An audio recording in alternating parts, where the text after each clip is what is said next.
4 மணி பஸ்ஸுக்கு புக் பண்ணி ஆன்லைனில் புக் பண்ணி வந்த மக்கள் வந்து பஸ்ஸில் பிரேக் டவுன் காரணமாக 3 hours வெயிட்டிங்லேருந்து இங்கே நாங்கள் 7 மணி பஸ்ஸில் தான் ஏறி இருந்தாங்க. 3 ஹவர்ஸாக கிட்டத்தட்ட 3 ஹவர்ஸாக இயக்கச்சியில் நான் நினைக்கிறேன் ஜப்னாவிலேருந்து ட்ரிங்கோ வரும்போது இயக்கச்சியில் தான் வந்து அவங்க ரோட்ஸ்லேயும் நிப்பாட்டப்பட்டிருந்தாங்க. ஆல்டர்னேட்டாக அவங்க கண்டக்டரும் டிரைவராக இருக்கட்டும் அவங்க இப்போ பஸ் வரும் அந்த பஸ் வரும் இந்த பஸ் வரும்னு சொன்னால் கூட அந்த பஸ் 3 மணி நேரமாக வரல.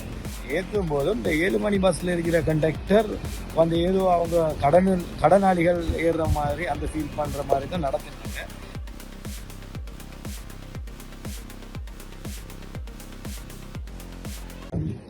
என்னன்னு சொன்னால் இந்த டிரான்ஸ்போர்ட் சம்மந்தமாக சில விஷயங்கள் சொல்ல வேண்டியிருக்கு.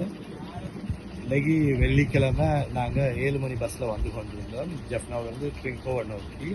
அந்த நேரம் 4 மணி பஸ்ஸுக்கு புக் பண்ணி ஆன்லைனில் புக் பண்ணி வந்த மக்கள் வந்து பஸ்ஸில் பிரேக் டவுன் காரணமாக 3 hours வெயிட்டிங்லேருந்து இங்கே நாங்கள் 7 மணி பஸ்ஸில் தான் ஏறி இருந்தாங்க. அப்போ அவங்கள்ட்ட கேட்ட இடத்துல அவங்க ஆன்லைனில் புக் பண்ணியிருக்காங்க. இருந்தும் அவங்களுக்கான அந்த ஆல்டர்னேட் பஸ் வந்து கொடுப்படலை.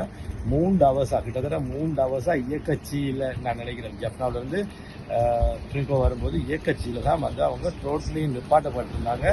ஆல்டர்னேட்டாக அவங்க கண்டக்டரும் டிரைவராக இருக்கட்டும் அவங்க இப்போ பஸ் வரும் அந்த பஸ் வரும் இந்த பஸ் வரும்னு சொன்னால் கூட அந்த பஸ் 3 மணி நேரமாக வரல. அதுக்கு பிறகும் எங்கள் 7 மணி பஸ்ஸில் அவங்கள ஏற்றும் போதும் இந்த 7 மணி பஸ்ஸில் இருக்கிற கண்டக்டர் வந்து ஏதோ அவங்க கடனாளிகள் ஏறுற மாதிரி அந்த ஃபீல் பண்ணுற மாதிரி தான் நடத்தினாங்க. அப்போ இதை வந்து எதிர்காலத்தில் இப்படியான பிரச்சனைகள் வராமல் சிட்டி டிரான்ஸ்போர்ட் சர்வீஸ் வந்து இதை கொஞ்சம் கவனம் எடுக்கணும் என்று அனைவற்றையும் வேண்டிக் கொள்கிறேன்.